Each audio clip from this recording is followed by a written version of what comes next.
Assalamualaikum warahmatullahi wabarakatuh. Alhamdulillah rabbil alamin wa bihi nasta'in wa nusalli wa nusallim wa nubarik ala nabiyyina Muhammadin wa alihi wa sahbihi ajma'in wa ba'd. Ikhwani wa akhwati fillah, para pemirsa Roja TV dan para pendengar di Roja yang dimuliakan oleh Allah Azza wa Jalla.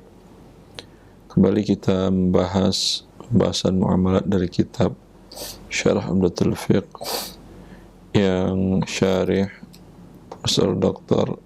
Abdullah bin Abdul Aziz Al-Jibrin. Beliau menyebutkan beberapa jual beli yang muncul belakangan. Pertama di antaranya yang sudah kita bahas, jual beli surat berharga di bursa. Kemudian jual beli dengan cara lelang dan tender perusahaan ataupun instansi pemerintahan. Kemudian jual beli urbun atau DP yang juga sudah kita jelaskan. Sekarang jual beli yang terakhir yang belum jelaskan, di antara jual beli yang muncul pada masa belakangan yang tidak ada dahulunya oleh para ulama di masa dahulu. Fadhal Syekh taqra.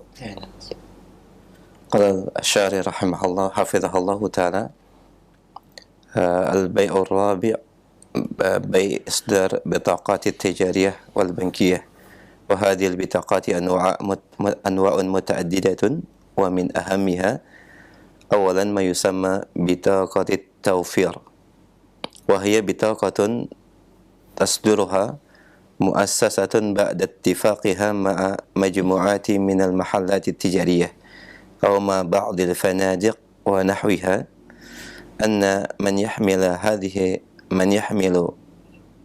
هذه البطاقة يخفض عنه نسبة معينة من قيمة ما يشتريه من هذه المحلات أو من إيجار هذه الفنادق، ثم تقوم هذه المؤسسة ببيع هذه البطاقة بسعر محدد، وقد تأخذ عليه رسما سنويا لتمديد فترة سريان هذه البطاقة. وهذا البيع محرم لأن فيه غررا ظاهرا، فالمنفعة التي سيحصل عليها مشتري هذه البطاقات غير معلومة، فهو قد يحصل على منفعة أكثر مما دفع قيمة لهذه البطاقة، وقد يحصل على منفعة أقل مما دفع، وقد لا يحصل على منفعة أصلا. ولأن تعهد المؤسسة بدفع قيمة التخفيض عند امتناع صاحب المحل في التخفيض يؤدي إلى ربا عند سدادها لهذا المبلغ.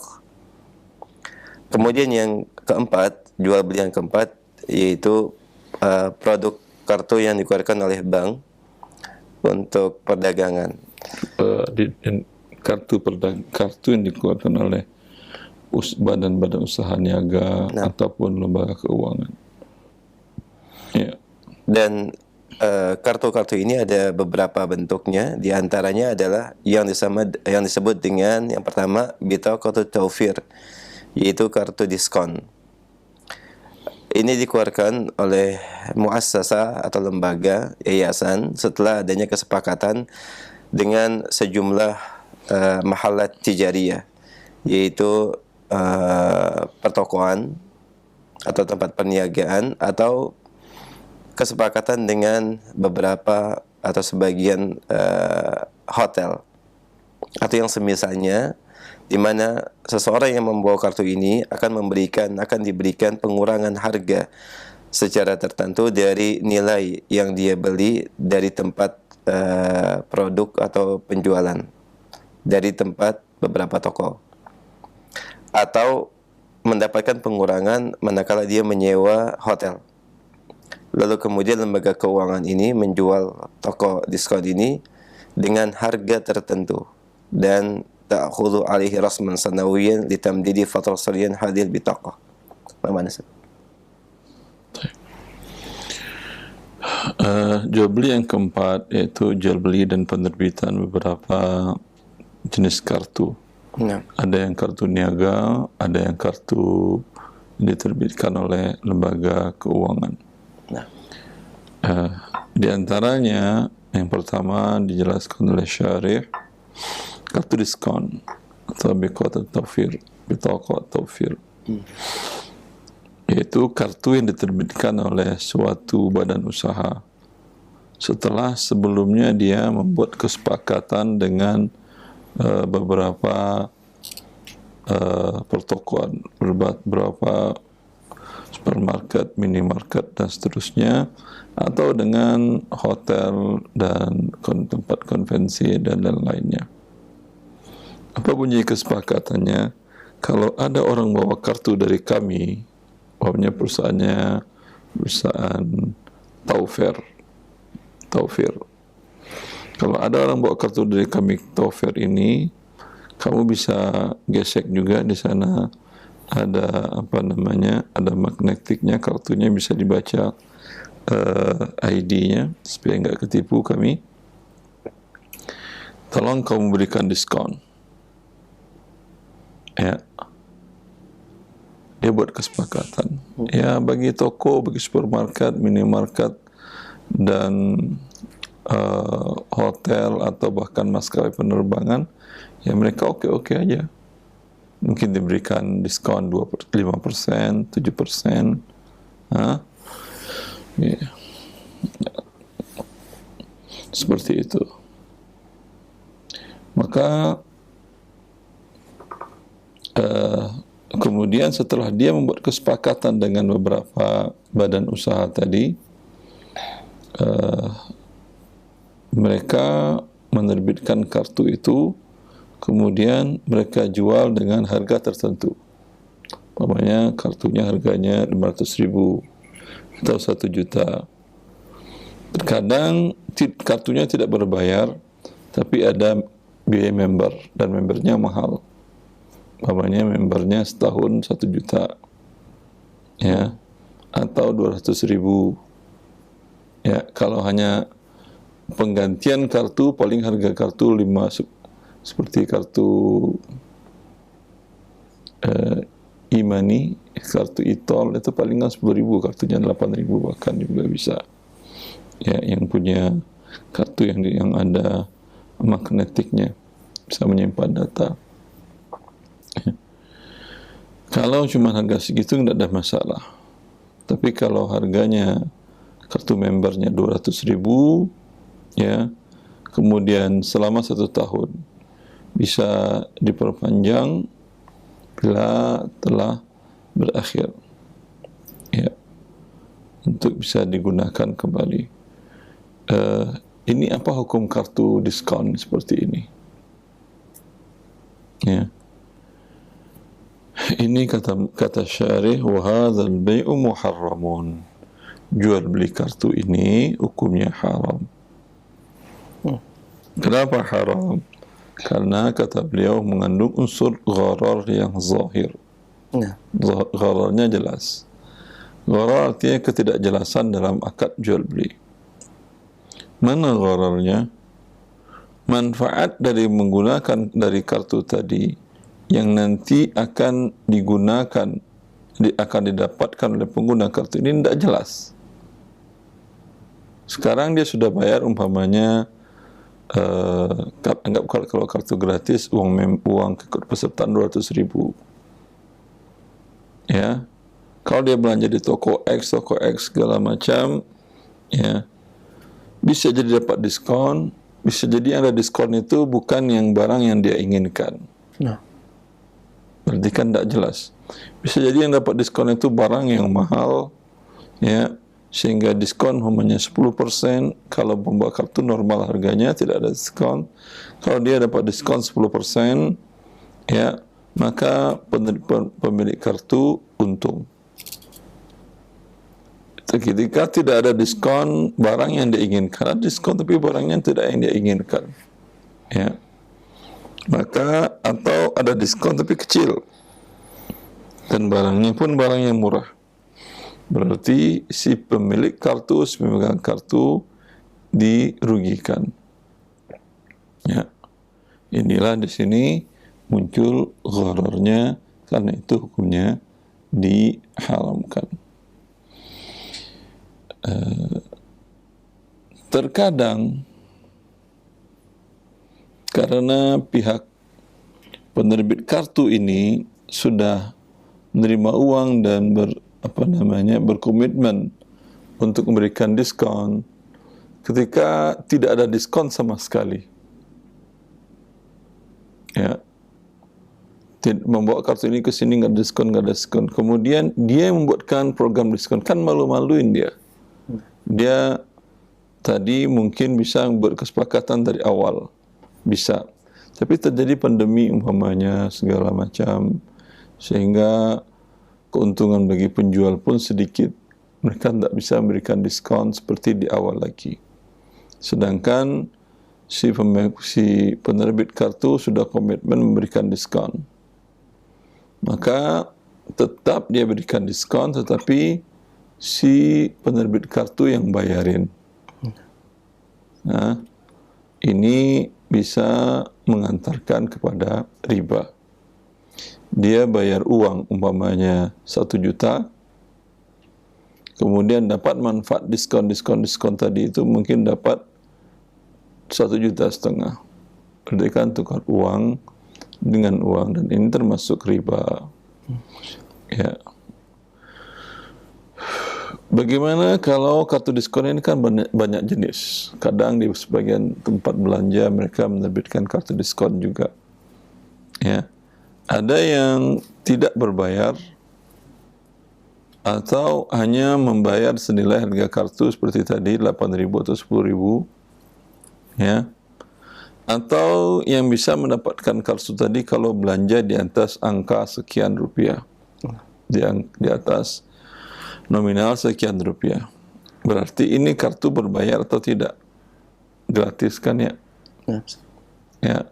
Kalau kartu gratis dan tidak ada uang member, ikut pesertaan, atau kartu berbayar hanya sekitar 10.000 penggantian kartu saja, maka wallahu a'lam, di sini tidak ada gharar. Ini murni hadiah dari toko-toko yang menerbitkan itu. Ya. Karena tidak ada gharar. Gharar kan adalah dalam bab jual beli, tukar menukar, di mana si pemegang kartu bayar uang untuk mendapatkan kartu, dan si penerbit kartu yang telah menghubungi merchant atau si merchant yang menerbitkan kartu, ya, sebagai penerima uang dan akan memberikan manfaat, tapi manfaatnya tidak jelas, maka ini tidak boleh. Tapi kalau pemegang kartu tidak membayar, hanya pemegang kartu bisa mendapatkan diskon khusus, ya, berbeda dengan tidak pemegang kartu, dan kartunya pun gratis, tidak berbayar, maka di sini murni hadiah dari penerbit kartu, baik kartu itu diterbitkan oleh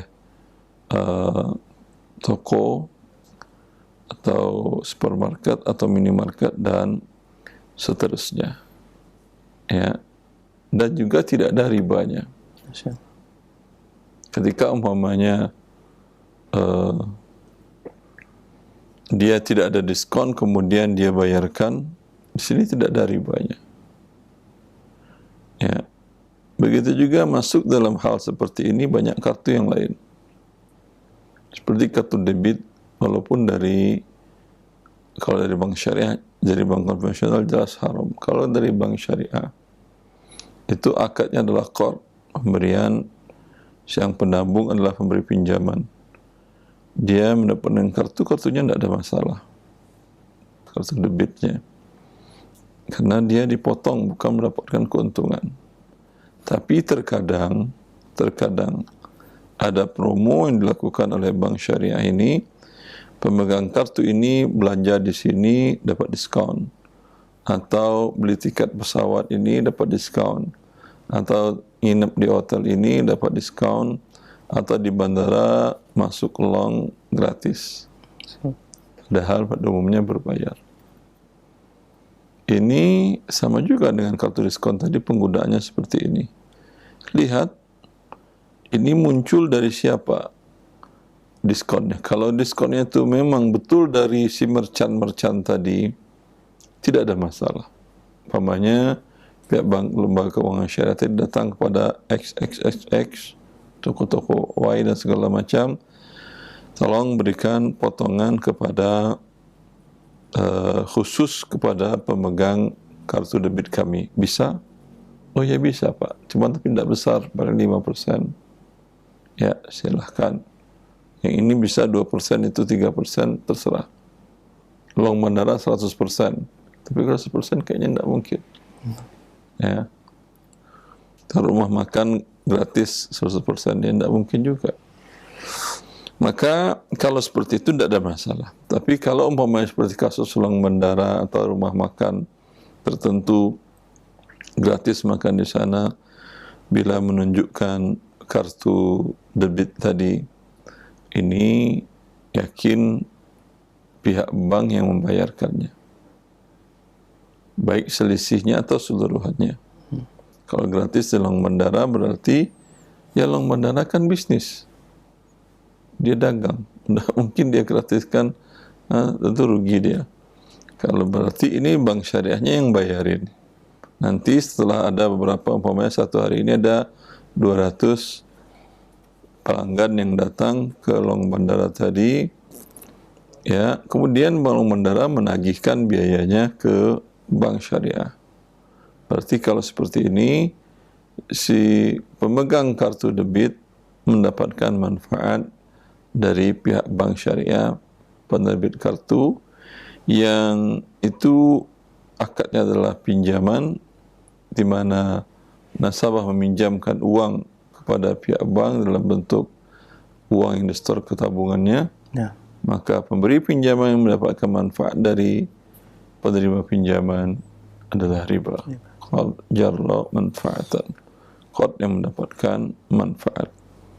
Maka berharap kaum muslimin pemegang kartu debit, baik walaupun kartu debit bank syariah, kalau hanya kartu Anda saja yang dapat diskon di A dan seterusnya, B, C dan seterusnya, jangan manfaatkan itu. Ya. Jangan manfaatkan. Karena ini adalah riba, wallahu a'lam. Ya, terus الثاني, kemudian yang kedua, ma yusamma al-bitaqatul ittimaniyah, وهي أن يقوم المصرف البنك أو أي مؤسسة تجارية بإصدار بطاقة معينة، ومن ذلك البطاقة الفضية والبطاقة الذهبية، وتباع تعطى هذه البطاقة لعملاء من أصدرها، ويقوم العميل بالشراء بهذه البطاقات، ويقوم هذا البنك أو هذه المؤسسة بسداد قيمة ما اشتراه أو حسمه من حساب هذا العميل. وحكم إصدار هذه البطاقة والتعامل بها يختلف بحسب قيمة هذه البطاقة وبحسب طريقة تسديد العميل لهذا البنك أو المؤسسة. فإن كانت قيمة هذه البطاقة إنما هي بقدر تكاليف إصدارها الفعلية أو كانت مجانية فلا حرج في ذلك، وإن زادت على ذلك فهو بيع محرم، لأنه قرض فيه زيادة مقدمة عليه، وهي هذه الزيادة في قيمة هذه البطاقة، وهذا ربا صريح. وكذلك إن كان العميل يدفع للمصرف أي البنك أو المؤسسة زيادة عند السداد. نعم، عند السداد، سواء كانت هذه الزيادة من أجل سداد البنك أو المؤسسة عنه، أو من أجل تأخره عن السداد في الوقت المتفق عليه، فهذه الزيادة محرمة لأنها من الربا الصريح. من هنا ولا يجوز للعميل إجراء هذه العقد المحرم أو التعامل بهذه البطاقة في حال كون الزيادة لا تؤخذ عليه إلا عند التأخر عن السداد بحجة أنه لن يتأخر عن السداد، وعليه فلن يدفع هذه الزيادة المحرمة، لأن في ذلك قبولا مبدئيا وموافقة مبدئية على هذا العقد الربوي وإقرارا لرباء الظاهرة، وهذا محرم في حد ذاته، ولأن الإنسان لا يدري ما يعرض له فقد يشتري بهذه البطاقة ويصل له ما يمنعه من السداد في الوقت المتفق عليه فيجبر على دفع الربا. فيجبر على دفع الربا وهو المتسبب في ذلك بالدخول له هذا التعامل المحرم. Kemudian yang kedua yang disebut dengan kartu kredit, yaitu di mana lembaga keuangan atau bank atau lembaga keuangan perniagaan yang lain mengeluarkan kartu ini, kartu tertentu, dan diantaranya adalah kartu perak dan kartu emas. Ya, jenis kartunya silver, gold, diamond ada kan itu, dan beda-beda. Kalau silver umpamanya maksimal diberikan pagu pinjaman sebanyak 50 juta.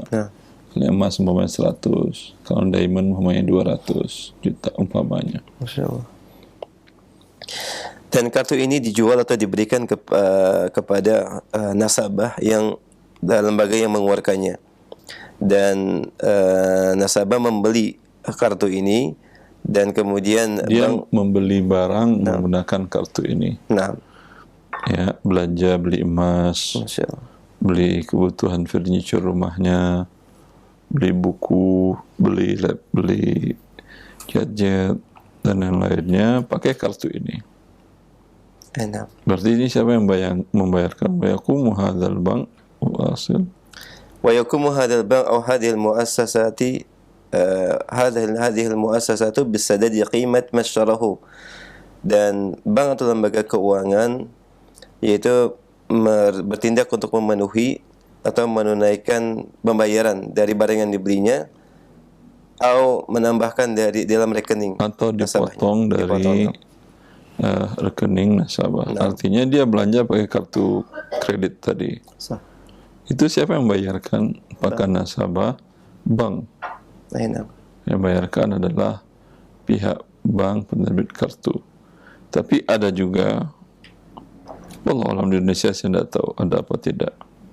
Karena kalau ada juga yang dipotong dari rekening nasabah.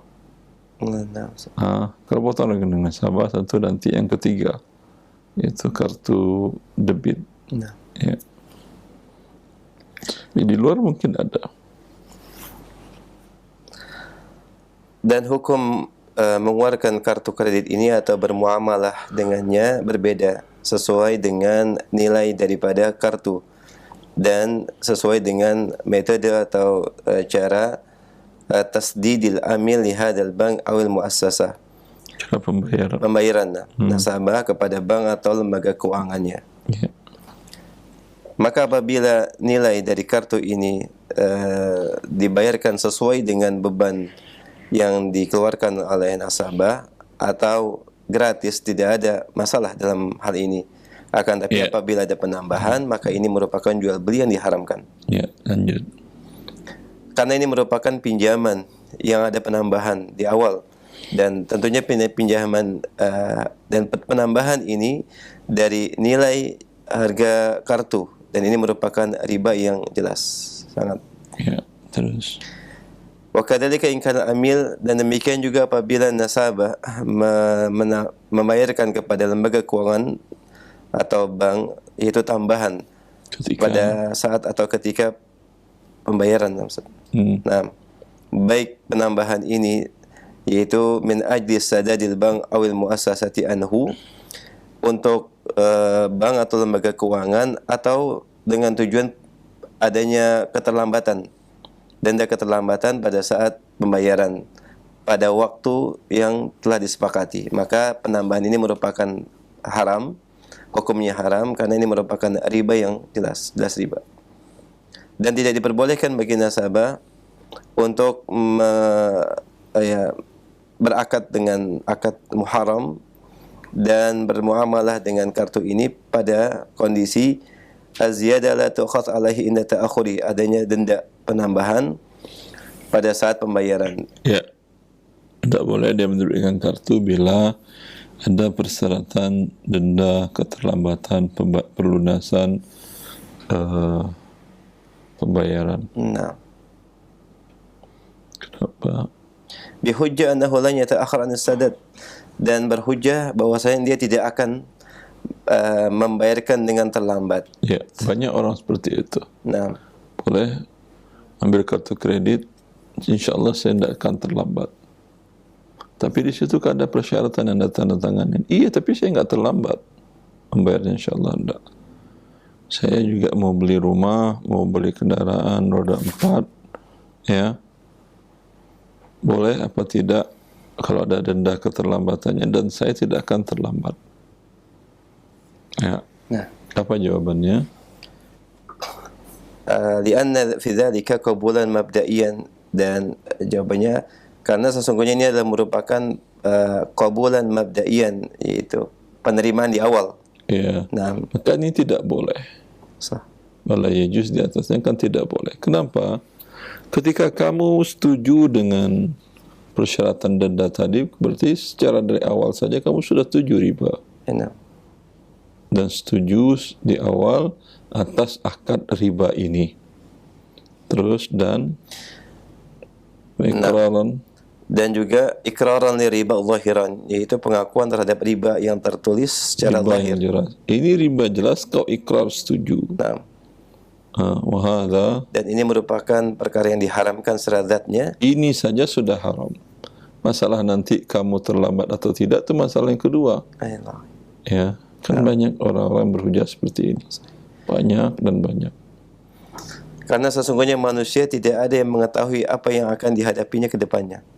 Terkadang faqad yashtari bihadil bitaqah, dia membeli kartu kredit ini. Dia membeli barang dengan dia belanja menggunakan kartu kredit. Nah, dan dia akan dapati beberapa penghalang yang membuat dia tidak bisa membayar pada waktu yang telah disepakati. Ya, biasanya kalau dibayar di waktu sekian 40-45 hari, sebelum 40-45 hari tidak akan terkena denda. Dia mengatakan saya nggak akan terlambat kok bayarnya. Ya. Nah. Jadi tabungan saya, rekening saya ada. Ya udah, kalau dari tabungan rekening kamu, kenapa nggak bayar pakai uang kamu saja? Ya mungkin satu dan lain hal, orang namanya kalau ada uang orang lain ngapain pakai uang sendiri kan? Itu sifat manusia sudah. Ya, itu alasan dia. Tapi bisa jadi terjadi ya tabungan Anda habis, ya beli barang kemudian ya tabungan ternyata dihack orang. Ya, ala hacker nol tabungan Anda. Atau terjadi suatu kondisi umpamanya sakit anak segala macam habis itu tabungan. Nah. Ini masih ada kok waktu 5 hari lagi, masih ada kesempatan. Ternyata tabungan sudah habis. Ya, tapi terjadi tidak terjadi itu tadi sudah haram karena Anda sudah mengakui riba yang jelas-jelas diharamkan. Terus fayujbaru ala daf'i riba, maka lembaga keuangan akan memaksa dia untuk membayar riba, dan ini menjadi penyebab dia masuk ke dalam muamalah yang diharamkan. Ya. Sekarang kartu kredit. Sebentar, kartu kredit dulu belum saya jelaskan, tadi hanya menjelaskan yang kurang jelas. Kartu kredit, ya, kartu yang diterbitkan oleh bank.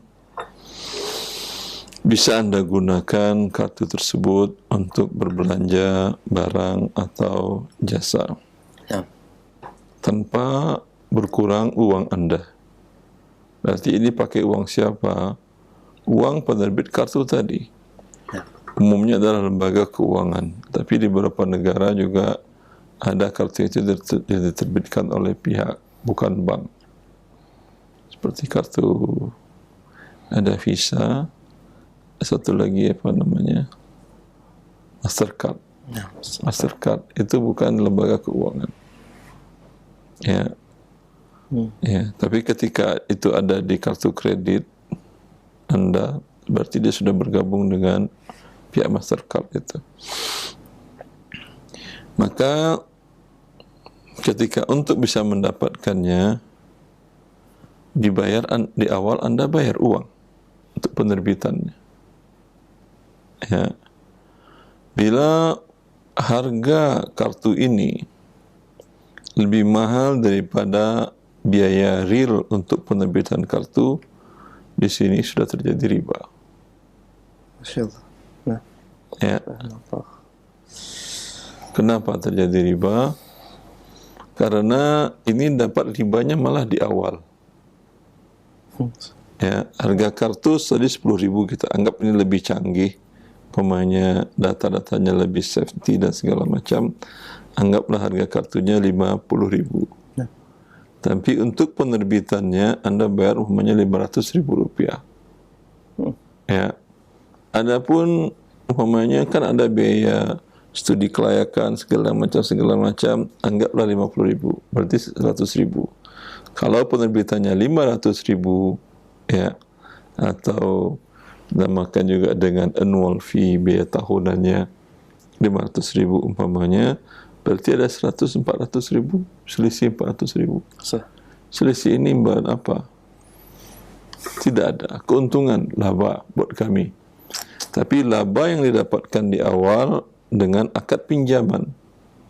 Ini kan tujuannya pemegang kartu mendapatkan pinjaman. Maka berarti pinjaman yang bertambah. Ini riba yang diambil dari awal.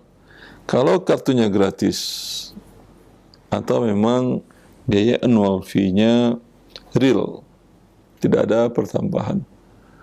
Dan beberapa bank syariah di Arab Saudi, setelah saya dahulu waktu di sana, itu harga annual fee, biaya tahunan kartu tadi itu berbeda-beda. Kenapa berbeda-beda antara Bank Rajihi dulu dengan satu lagi Bangkul Inma dahulu? Itu berbeda-beda annual fee-nya. Di Bank Rajihi lebih murah dibandingkan di Bangkul Inma. Bank Rajihi sudah lama, Bangkul Inma sudah masih baru. Mereka cara menghitungnya ini untuk berhubungan dengan Visa, berhubungan Mastercard, ya, itu mereka kan butuh sewa sewa jasa online, jasa segala, pokoknya ada biaya yang dibayar ke sana. Nah, sebagai sistem, kan karena menggunakan sistem ini, membayar sistem. Anggap umpamanya harga sistemnya itu 10 miliar, anggap 1 miliar real. Nanti dalam 1 tahun itu berapa pemegang kartu dibagi rata kepada pemegang kartu. Umpamanya pemegang kartu ada 1 juta orang, berarti per kartu dikenakan biaya 1.000 real, berarti 1 miliar dibagi berapa tadi? 1.000. Nah, berarti 1 juta. 1 juta. Kemahalan, tidak ada 1 juta. 1.000 berarti nggak berani dia buka, nggak ada orang yang mau. 1 juta real mahal. Tapi kalau memegang kartu umumnya 1 juta, berarti cuma 1.100 real. Nah, hitung yang baik, saya kurang. Nah, 1.000 kan ya? 1.000 real pun masih mahal. Ya, masih mahal. Mungkin mereka nggak berani buka juga. 1.000 real itu mahal. 1.000 real itu 4 jutaan. Ya. Tapi kalau yang daftar sudah 2 juta, sehingga penerbitannya menjadi 50 real. Lebih murah ya? 50 real, mungkin mereka berani buka kartunya. Ya, lebih murah. Maka itu tergantung berapa jumlah para pemegang kartu di bank tadi. Semakin banyak, semakin murah. Di Bangkul Inma tadi kenapa lebih mahal? Karena dia bank baru. Tentu pelayanan ini ya, akan lebih mahal. Maka annual fee-nya tidak ada masalah. Nah, bila harga annual fee-nya itu, harga tahunan, member tahunannya real, bank tidak mendapatkan keuntungan dari situ. Lalu kira-kira pertanyaannya, kalau bank syariah, kalau bank konven sudah jelaslah dari awal. Kalau bank syariah, dia kan bisnis. Sekarang dia keluar uangnya ketika dipakai oleh nasabah tadi untuk belanja. Dia dapat keuntungan dari mana? Dari nol fee kan nggak boleh dapat keuntungan. Kalau dapat keuntungan riba. Hah? Dari mana kira-kira dapat keuntungan dia? Daripada merchant-merchant yang mau menggunakan kartunya sebagai alat pembayaran. Ya, dia mengatakan kepada setiap merchant, kalau Anda gunakan kartu kami, umpamanya Bank Rajihi, umpamanya Taqabbul Inma, itu Anda akan dikenakan potongan sebanyak umpamanya 1,5%. Ya, 1,5%. Dan si merchant tidak boleh menaikkan. Kalau menaikkan berarti yang bayar adalah si pemegang kartu pihak yang belanja. Menjadi riba juga. Ya. Artinya kalau dia menjual harga barang 1.000 real, namanya barang jam tangan atau apa, 1.000 real dijualnya, atau handphone 1.000 real. Dia jual kepada nasabah. Nasabah ini pakai kartu kredit syariah Bank Rajihi. Maka kalau si merchant mau terima, itu artinya pihak bank syariah tadi, Bank Rajihi, hanya bayar seharga 900, 2,5%-nya berarti berapa itu? 975? Hah? Hitung yang benar ya. Berapa sih? Hah? Berapa? 2,5% dari 1.000, 25 kan ya? Nah. 25. Kalau dari 1.000 kurang 25, 975 kan ya? So. Hah? Yang akan dibayarkan oleh bank 975. Nah. Dia setuju, udah selesai. Dari situ bank dapat manfaat. Mana manfaatnya adalah membawa para pelanggan. Kalau si penjual tidak setuju, jangan terima. Ya.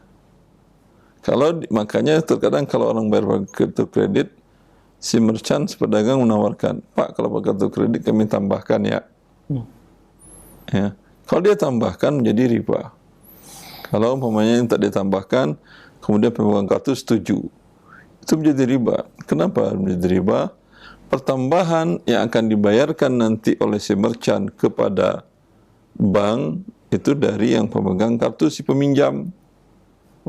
Berarti si pemberi pinjaman mendapat manfaat sebesar pertambahan 2,5% tadi, atau 1,96%, ada yang seperti itu juga. Jelas? Walhasil ngapain pakai kartu gini? Bikin pusing. Mau merchant menambahkan, jadi riba juga. Dari awalnya mengandung ini kan dekat-dekat dengan riba berarti. Memang nggak punya uang. Kan kartu debit ada. Ya.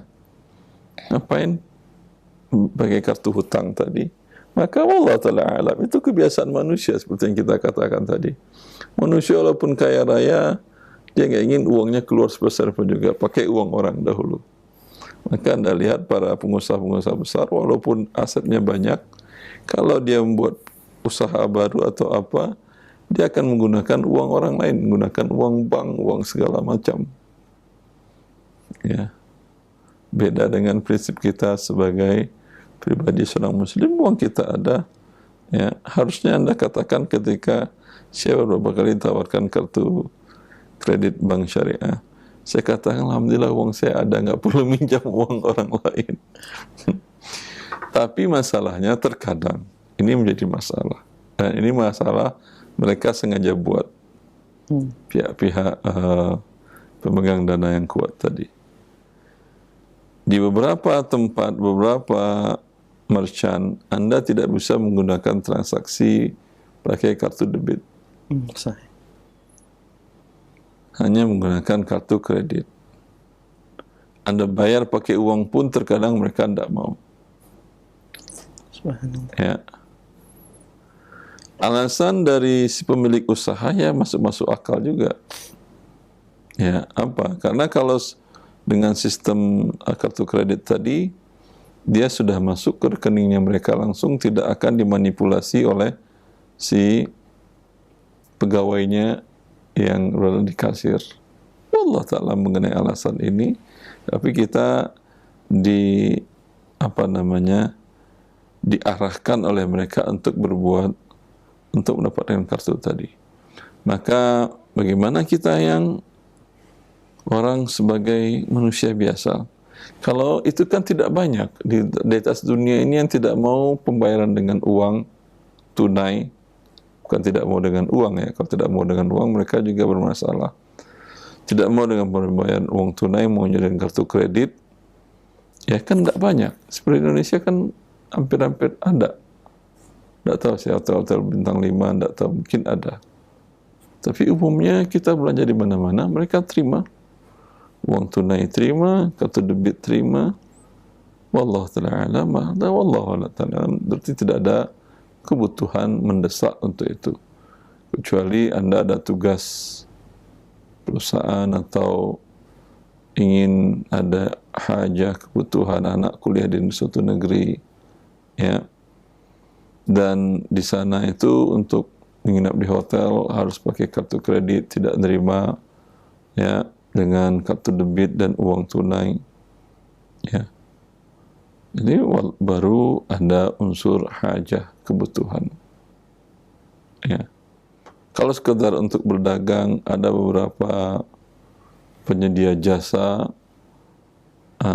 layanan internet atau apa, atau jasa platform niaga di luar negeri yang tidak mau terima transfer. Mereka hanya mau menerima pembayaran menggunakan kartu kredit. Maka wallahu alam. Kalau dalam kondisi demikian tadi, ya ambil yang kartu kredit syariah tadi dengan syarat, ya Anda katakan annual fee-nya tidak boleh lebih mahal daripada kebutuhan, ya. Lalu muallif syarih mengatakan hukum menerbitkan kartu dan menggunakannya sebagai transaksi pembayaran berbeda sesuai dengan nilai harga kartunya tadi, yang tadi sudah kita bahas. Kalau annual fee-nya atau ikut membership-nya mereka mendapatkan keuntungan riba, tapi kita tidak tahu. Bisakah kita tebak-tebak cari yang paling murah? Belum tahu juga yang paling murah di bank syariah itu annual fee-nya atau membership-nya lebih sesuai syariah. Bila umpamanya nasabahnya lebih kecil, ya, asal dia mengikrarkan bahwa kami tidak dapat keuntungan dari penerbitan ini, membership ini, apa artinya ini benar-benar adalah biaya yang kami butuhkan untuk membangun sistemnya, pembayaran kepada pihak pemilik sistem yaitu Visa atau Mastercard, ya. Maka ini tidak ada masalah, Anda ambil sampai di sini, ya. Nanti ada lagi kelanjutannya, ya.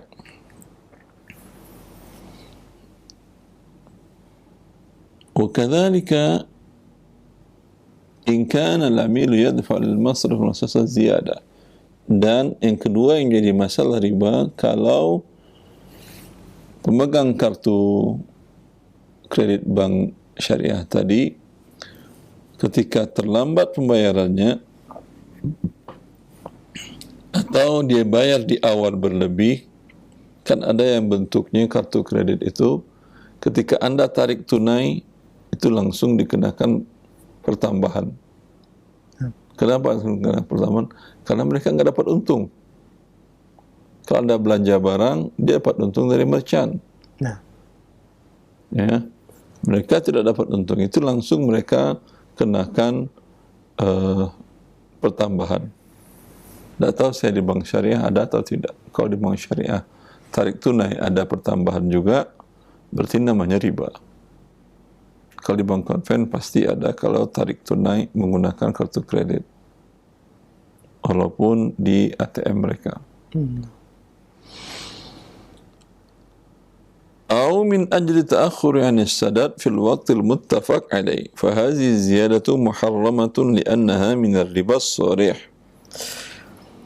Atau ada pertambahan ketika terlambat pembayaran dari waktu yang disepakati, ya, diberikan rentang waktu, ya, silahkan bayar, digratiskan, tidak ada pertambahan. Umpamanya bila dibayar dilunasi sebelum 40 hari atau 45 hari, ada waktu yang mereka tentukan.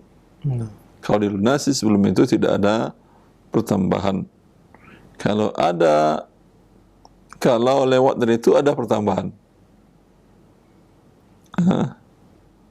Ini juga termasuk haram.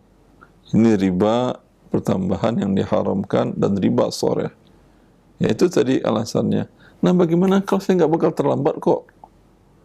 Iya, Anda tidak bakal terlambat, tapi ada nggak persyaratan itu? Ada.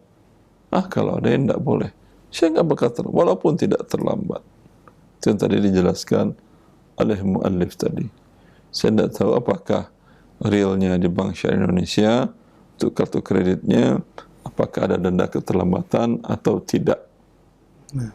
Ya, tapi wallahu ta'ala alam mungkin ada. Karena untuk kasus murabahah, terlambat pembayaran cicilan, ada denda keterlambatan.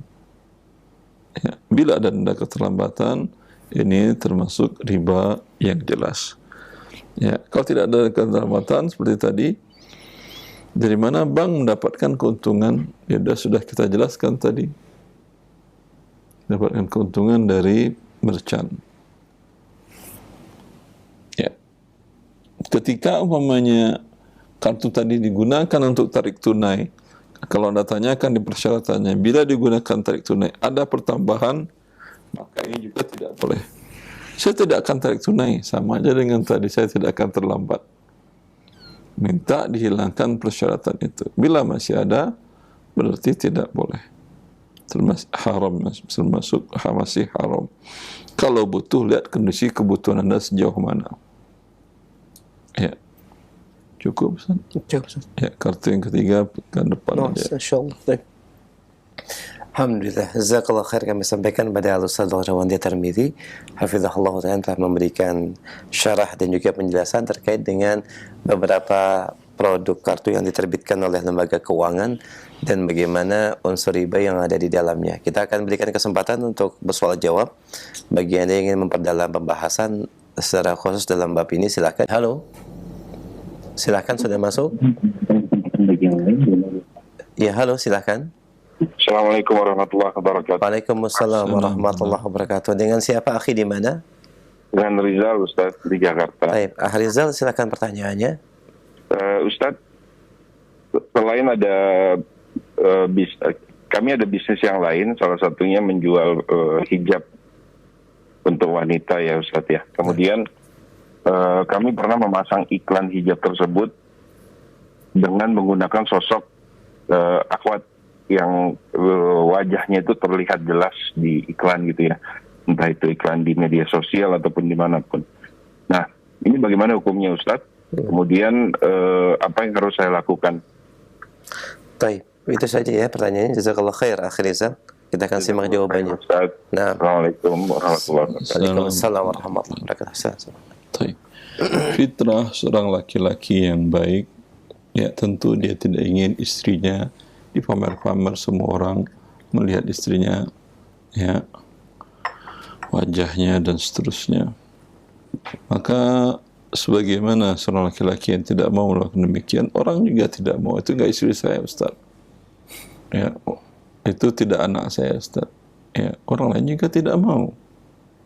Ya, seperti yang Rasulullah SAW ingatkan kepada seorang anak muda yang mengatakan minta izin untuk berzina, seperti orang lain tidak mau anak istrinya dizinai orang, maka kamu juga tidak mau anak istrimu dizinai, dan jangan kamu zinai juga anak istri orang.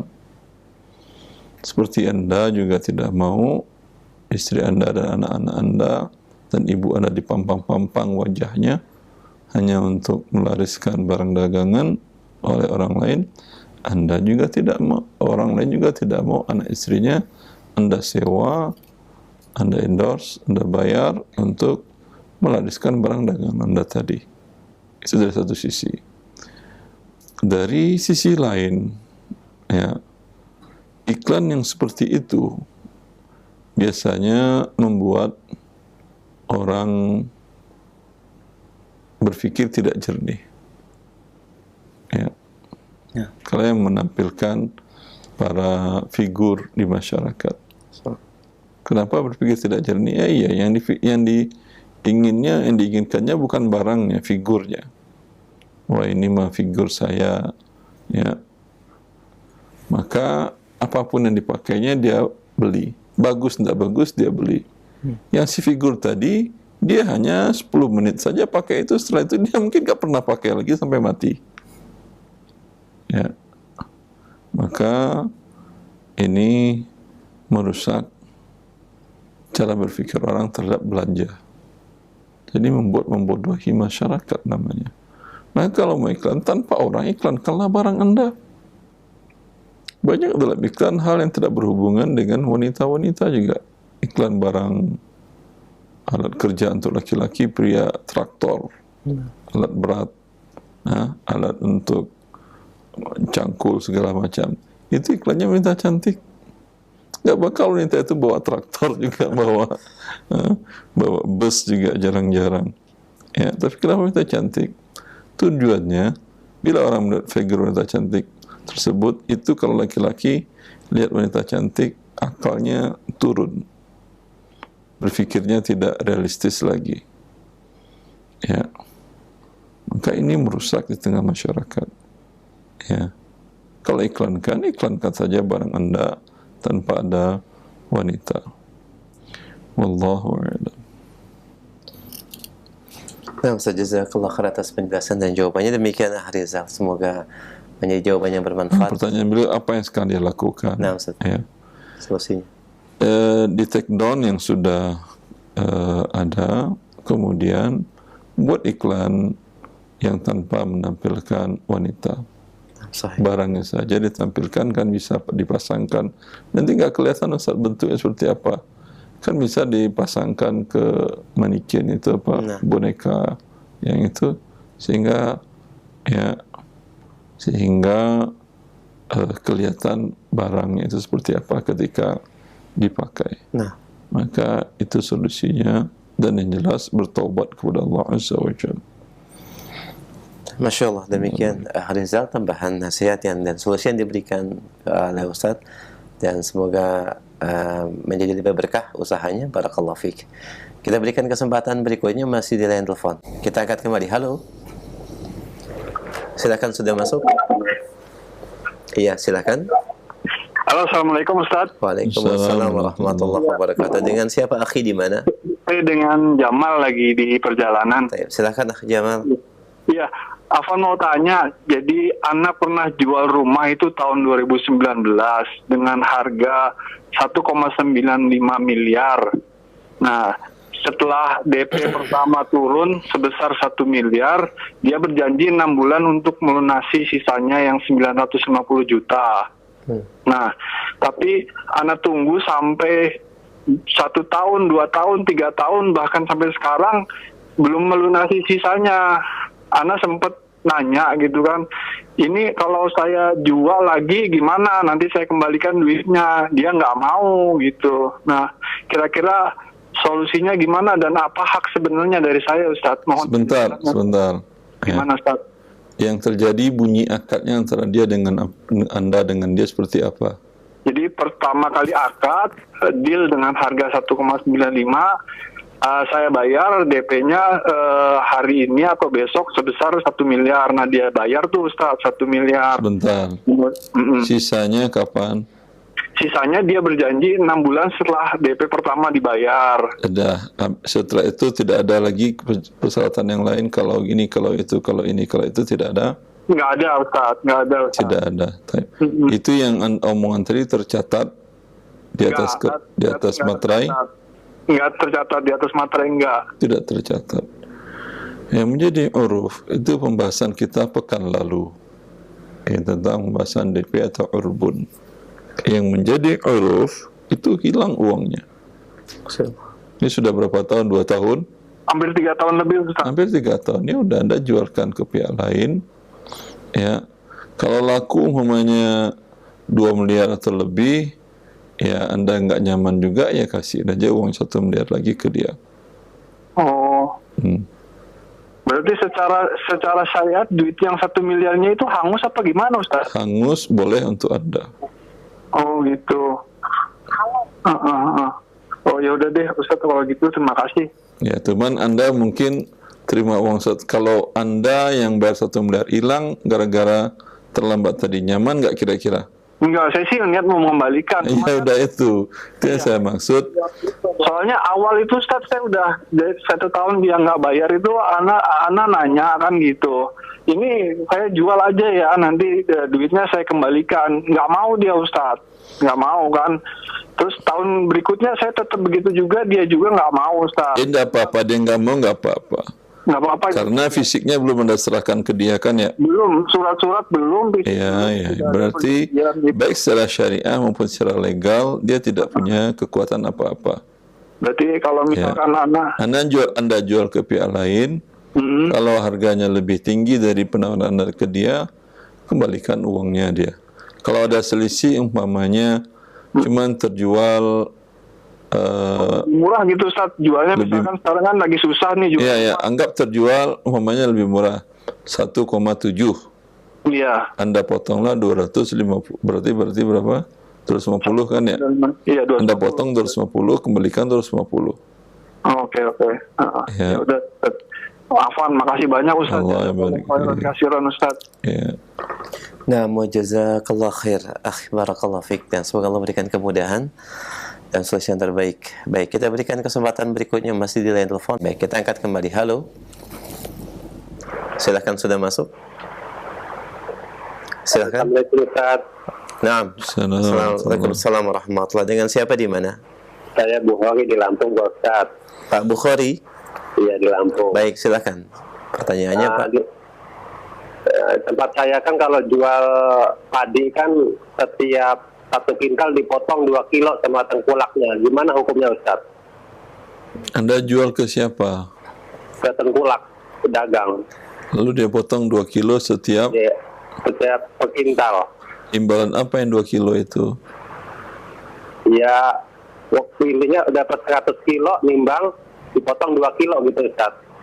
Anda jual padi atau beras? Gabah, Ustaz. Gabah padi berarti kan ya? Ya. Ditanyakan ke dia, ini kenapa kau potong? Upah timbangan kah atau apa? Kata dia ya kalau setiap 1 kintal harus dipotong 2 kilo gitu, Ustaz.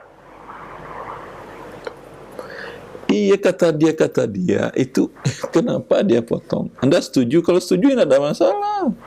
Kalau umpamanya kata dia ini setiap 100 kilo saya potong 2 kilo ya, yaudah halal. Berarti Anda kasih dia hadiah 2 kilo per 1 kintal. Ya halal lah kalau Anda kasih hadiah. Anda setuju nggak? Ikhlas nggak? Ya sebenarnya nggak setuju, tapi iya berarti Anda kan tidak redho. Kalau tidak redho tentu tanyakan imbalan apa. Kalau dia bilang nggak, pokoknya harus orang begitu semuanya, berarti dia makan harta dengan cara yang batil. Jangan jual ke dia. Oh gitu, Ustaz ya. Iya, kalau Anda jual ke dia berarti Anda kan ridho. Qadar terputus Pak Bukhari. Tambahan jawaban silakan. Cukup. Alhamdulillah. Demikian yang diberikan solusi dari Ustaz dan jawabannya semoga bermanfaat. Afwan, sedikit tambahan. Silakan. Kecuali kalau ada hubungannya dengan hutang piutang. Nah, Di mana tengkulak tadi meminjamkan uang kepada para petani tadi. Maka setiap 100 kilo saya potong 2 kilo. Ini adalah riba murni. tambahan. Ya, nggak boleh Anda pinjam uang ke dia bila akadnya seperti itu. Kecuali Anda katakan saya jual kepadamu nanti, yaitu sekitar 6 bulan Anda tentukan harinya, sekian kuintal. Ya, sekian kuintal itu pada waktu itu, sekian kuintal padi itu umpamanya harganya 5 juta. Anggap 5 kuintal. Pada waktu itu pada saat Anda terima uang, Anda butuh 5 juta, itu sama dengan 5 kuintal. Karena ini uangnya diterima sekarang, padinya diterima 6 bulan lagi, Anda berikan dia diskon umpamanya 2%. 6 bulan 2%, kecil sih. Tapi kalau dia setuju, si tengkulaknya nggak ada masalah. Kalau itu boleh. Untuk si tengkulak itu nanti bukan uang, tapi padi yang Anda kasih ke dia. Seperti itu. Nah, Allahu a'lam. jazakallah khair. Dan demikian Pak Bukhari, ya, tambahan nasihat dan juga jawaban dari Ustaz, semoga bermanfaat. Wa barakallahu fiik. Kita berikan kesempatan berikutnya masih di via telepon. Silakan, kita angkat kembali. Halo. Ya, sudah masuk, silakan. Halo, silakan. Assalamualaikum warahmatullahi wabarakatuh. Waalaikumsalam warahmatullah. Dengan siapa, akhi, di mana? Dengan Abdul Rauf di Cilengsi. Baik, silakan Abdul Rauf. Ya, Afwan Ustadz mau tanya. Nah. Ya, jadi 1 tahun lalu Ana menjual mobil, sudah di DP 80%. Namun mobilnya itu belum diambil sampai 1 tahun, sehingga banyak terjadi kerusakan dan sangat mengganggu karena mobilnya disimpan di halaman rumah. Nah, ini hukumnya bagaimana ya Ustadz ya? Karena setelah 1 tahun baru kembali orangnya untuk ke rumah dan minta dijualkan kembali. Tetapi sangat sulit menjualnya karena kondisinya sudah rusak. Meskipun sudah banyak yang Ana perbaiki, Ustadz. Bentar. Udah selesai pertanyaannya? Ya, pertanyaannya ini bagaimana ya Ustadz? Karena kalau dijual itu susah, sedangkan orangnya minta dijualkan kembali. Sedangkan uangnya baru masuk 80%, Ustaz. Ya. Pada saat Anda terima DP, Anda serahkan mobil dengan surat-suratnya ke dia kah? Atau masih di tangan Anda? Kalau mobilnya masih di tangan Ana, tapi suratnya sudah dibawa sama pembeli. Lalu kenapa di tangan Anda mobilnya suruh dibawa sekalian dari awal? Dulu kenapa? Apa ceritanya? Karena belum lunas, Ustaz. Kalau belum lunas, tapi surat-surat sudah diterima kan ya, sama aja dia surat-surat bisa dia jual kok. Ya, karena janjinya hanya 1 bulan gitu mau dilunasi. Ya udah. Suratnya anak kasih. Anda berarti membatalkan CP nggak bisa karena surat-surat di tangan dia. Ini berarti dia sudah menerima objek barang dengan dia terima surat-surat tersebut. Jelas. Anda sudah buat surat jual beli kan dengan dia? Kalau suratnya sih tidak menggunakan surat jual beli, Ustaz. Menggunakan apa? Kwitansi? Kwitansi juga tidak, hanya transfer aja ya. Yang uang dari penjual itu pembeli ditransfer ke anak. Ya. Dengan lafaz boleh, cuman kalau Anda buatkan surat kwitansi saya terima uang sekian-sekian sebagai DP dari penjualan ini, itu Anda serahkan ke dia, dia sudah bisa balik nama. Ya. Bisa balik nama ke dia. Tapi dia dengan terima surat-surat berarti dia sudah terima barang. Harusnya Anda kenakan selama parkir itu biaya parkir selama berapa tahun? Setahun?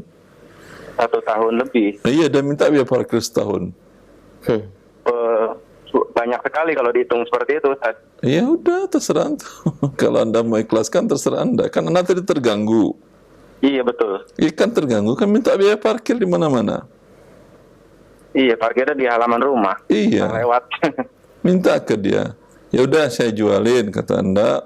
Dapat nanti pembeli, kamu transaksilah dengan dia. Karena surat-surat sudah di tangan kamu. Ya. Tapi saya akan minta kepada pembeli spot biaya parkir, dia transferkan umpamanya akad dengan pembeli 50 juta umpamanya. Biaya parkir umpamanya 5 juta. Nah, itu yang beli harus store dulu ke Anda 5 juta. Tambah dengan 20% lagi. Sisanya kalau ada diserahkan kamu, kalau tidak ada ya tidak ada milik kamu apa-apa. Setuju nggak dia seperti itu? Iya, dia tidak mau dihitung saya karena dihitung untuk sewa tempat, kemudian cas aki kan itu setiap waktu harus cas aki kan nggak dipakai mobilnya. Ada. Nah, kalau dia tidak mau bawa ke polisi ya, atau ke pengadilan. Baik Ustaz. Jangan juga bikin kelahi gara-gara mobil tadi. Baik Ustaz. Ya.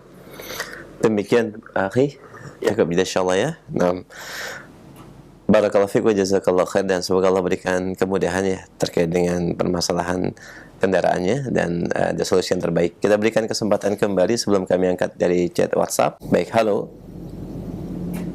Silakan. Silakan, sudah masuk. Halo, silakan, sudah masuk. Halo. Halo, assalamualaikum. Waalaikumsalam warahmatullahi. Dengan siapa, Umu, di mana? Dari Umura di Solo.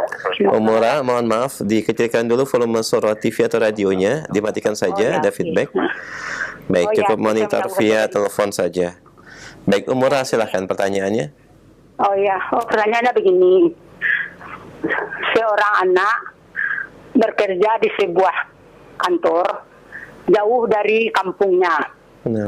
Kemudian dia memberikan sebuah kebun katanya untuk istri dan anak-anaknya. Ya, katanya untuk istri dan anaknya. Dia belikan kebun untuk kamu, untuk istri dan anak kamu, anaknya katanya. Terus tiba di kampung sudah berlangsung kira-kira 5 tahun, diterima hasil oleh anak dan istrinya ini. Kemudian setelah berlalu 5 tahun itu,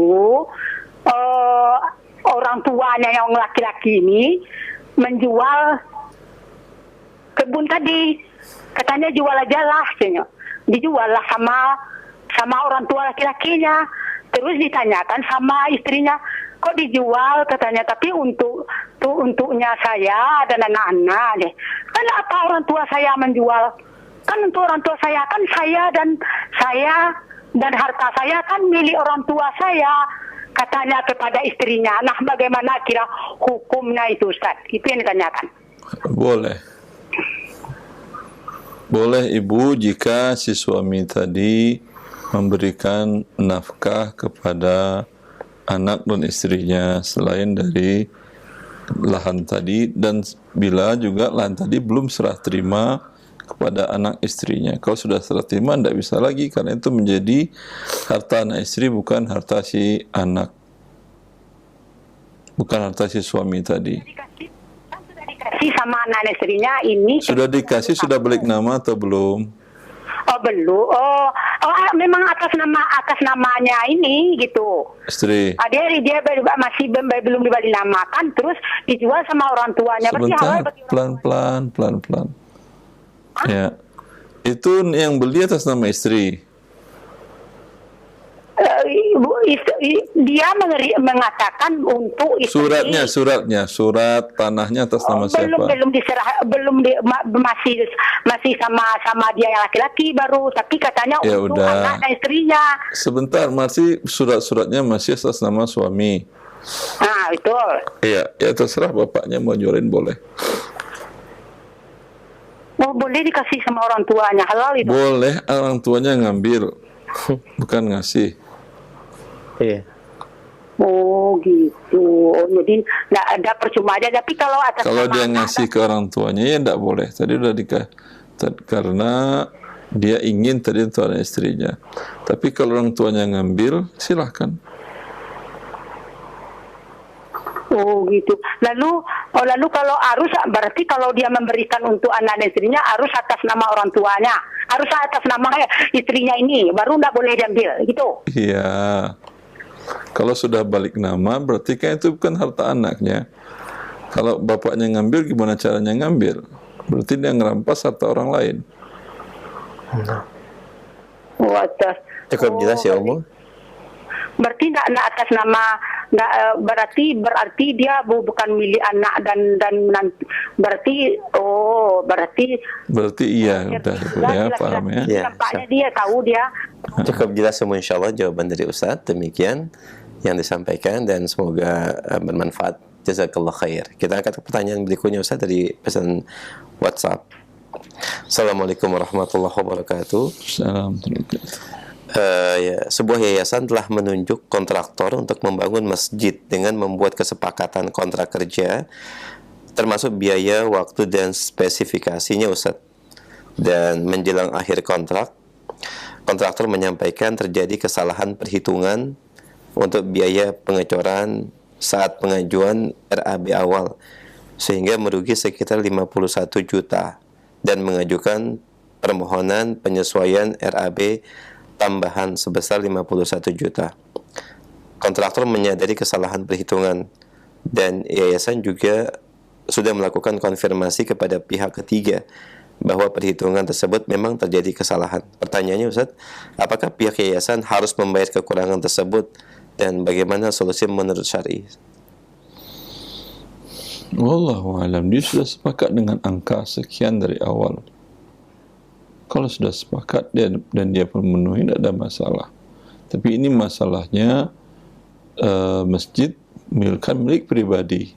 Nah. Kalau milik pribadi, Anda bisa menyesuaikan akad atau sebelum dilanjutkan sudah ketahuan itu si kontraktor bisa mengubah RAB-nya tadi, membuat akad baru. Tapi ini sudah selesai, ya. Nah. Maka wallahu ta'ala alam, itu konsekuensi dari si kontraktor. Mungkin dia rugi dalam proyek yang ini, tapi ketahuilah Anda membangun rumah Allah Azza wa Jalla. Itu bukan rumah DKM, bukan rumah pengurus masjid, bukan rumah orang-orang di sekitar sana, itu rumah Allah. Tidak ada yang bisa mengklaim, melarang siapapun untuk masuk beribadah kepada Allah di rumah tersebut, di tempat tersebut. Maka yang Anda bangun rumah Allah, semoga ini kebaikan dari Allah Azza wa Jalla, di mana Anda memberikan sebahagian dari harta Anda untuk ikut membangun masjid tadi. Jadi sesungguhnya Anda tidak rugi, sesungguhnya Anda rubah saja niat bahwa masuk ikut membangun masjid. Rasulullah sudah menjamin bahwa man bana lillahi masjidan banallahu lahu baitan fil jannah. Siapa yang membangun masjid, Allah bangunkan untuk dia rumah di surga. Allahu a'lam. Nah, alhamdulillah.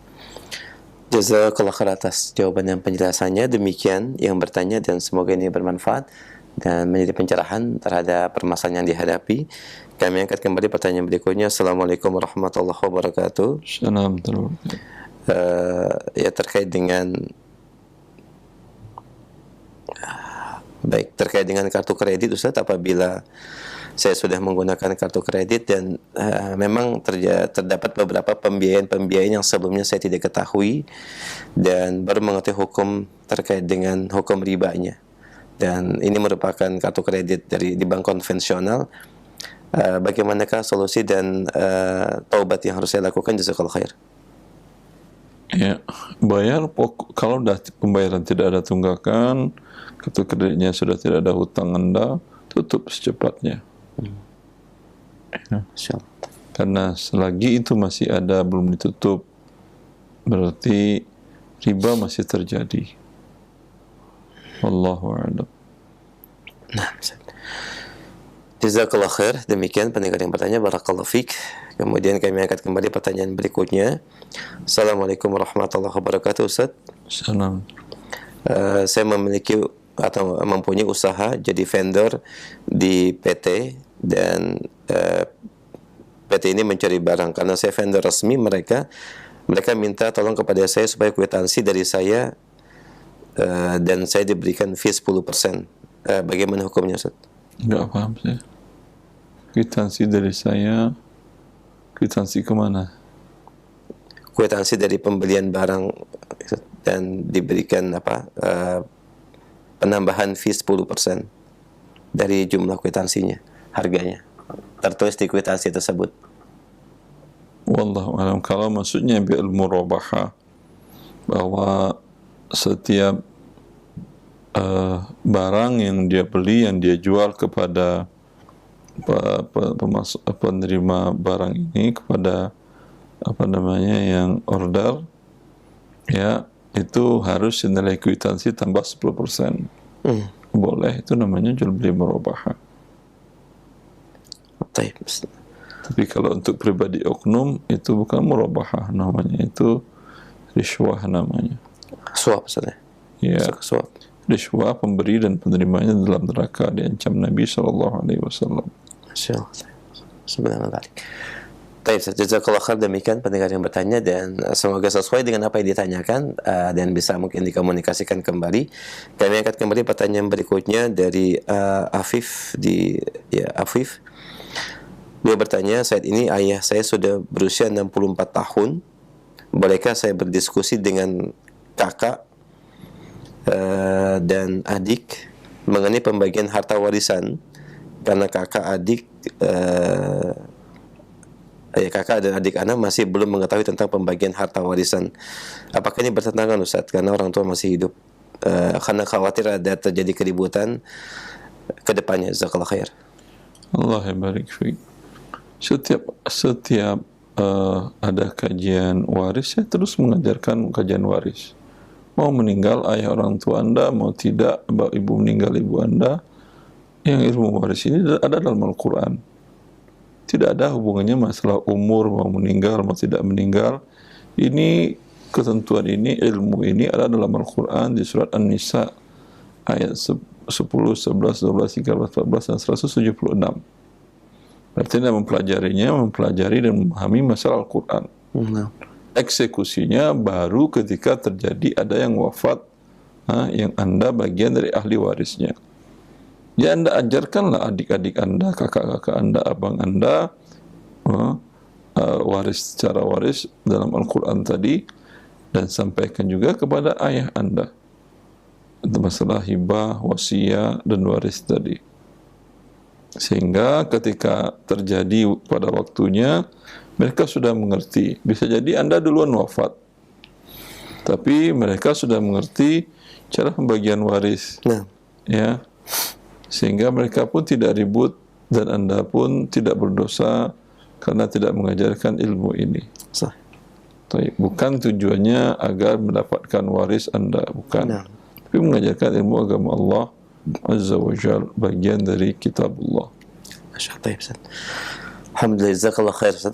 Demikian jawaban dan nasihat yang disampaikan. Barakallahu fiik. Kami angkat kembali pertanyaan berikutnya dari pendengar kita, Abu Ayub di Bandung. Bagaimana hukumnya kartu kredit yang berbasis 3 akad syariah, Ustaz? Yaitu kafalah, bil ujrah, qard, dan ijarah. Di mana si bank tidak mengenakan bunga, dan denda keterlambatan, juga denda over limit. Dan bank juga menegaskan tidak ada riba sama sekali. Jazakumullah khairan. Untuk mengidentifikasi sesuatu tidak cukup dengan pertanyaan seperti itu. Tentu dilihat dari awal tadi, ketika penerbitannya berbayar atau tidak. Berbayar, berapa bayarannya? Annual fee-nya berapa?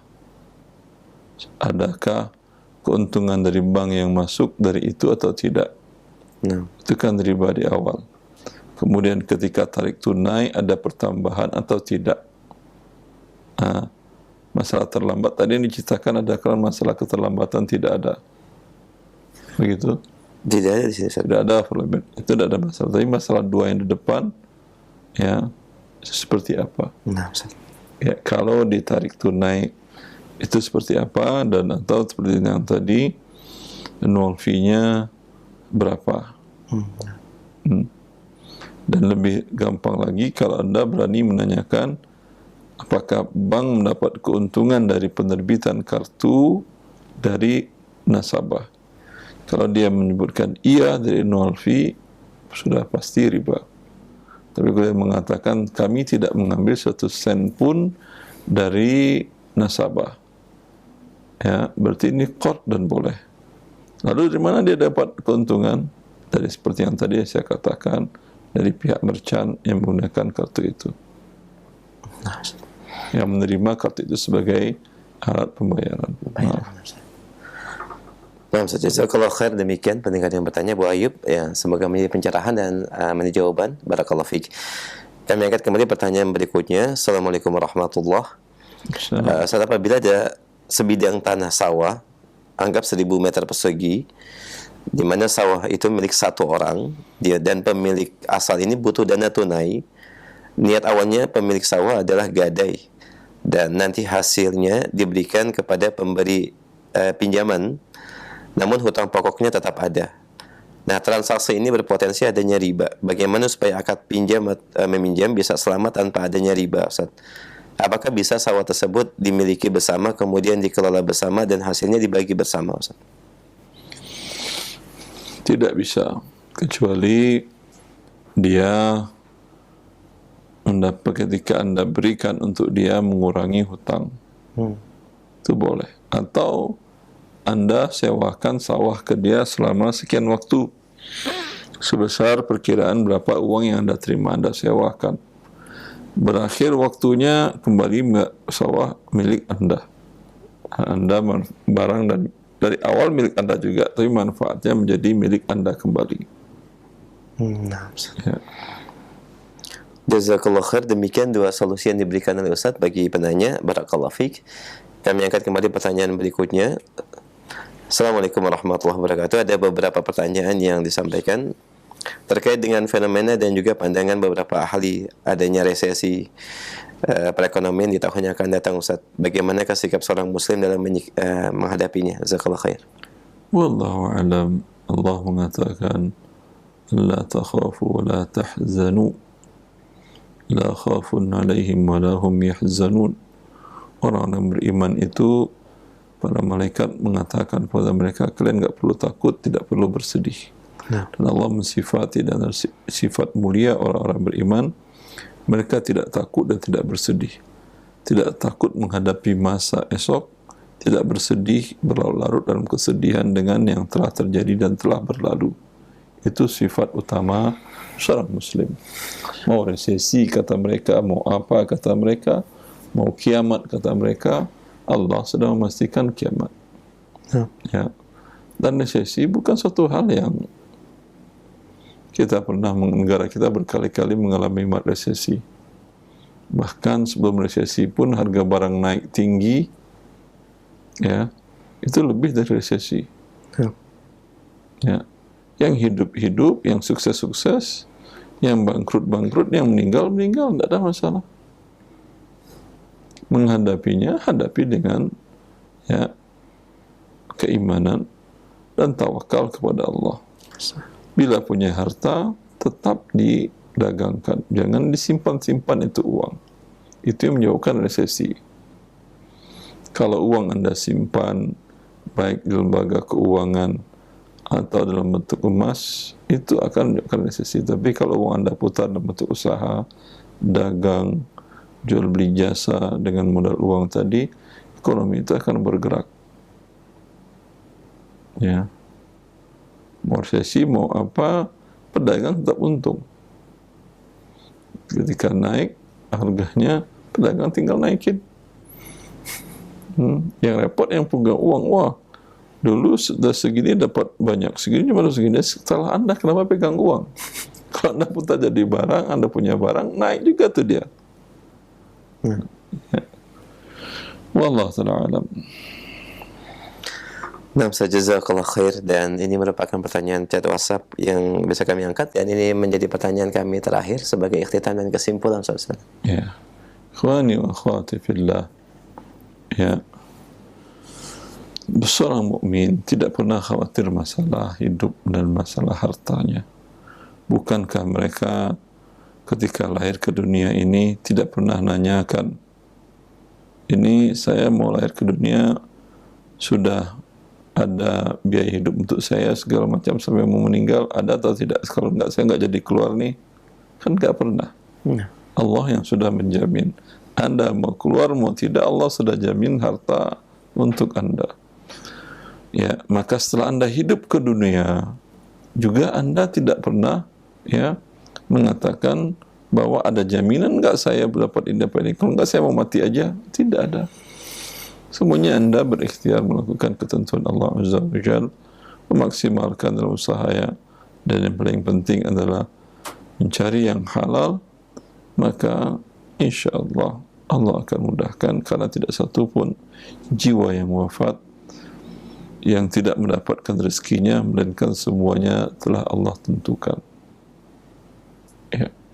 Semoga ini membuat kita tenang beriman dengan qada dan qadar Allah, termasuk dalam masalah rezeki, uang, dan harta dan barang kebutuhan keseharian.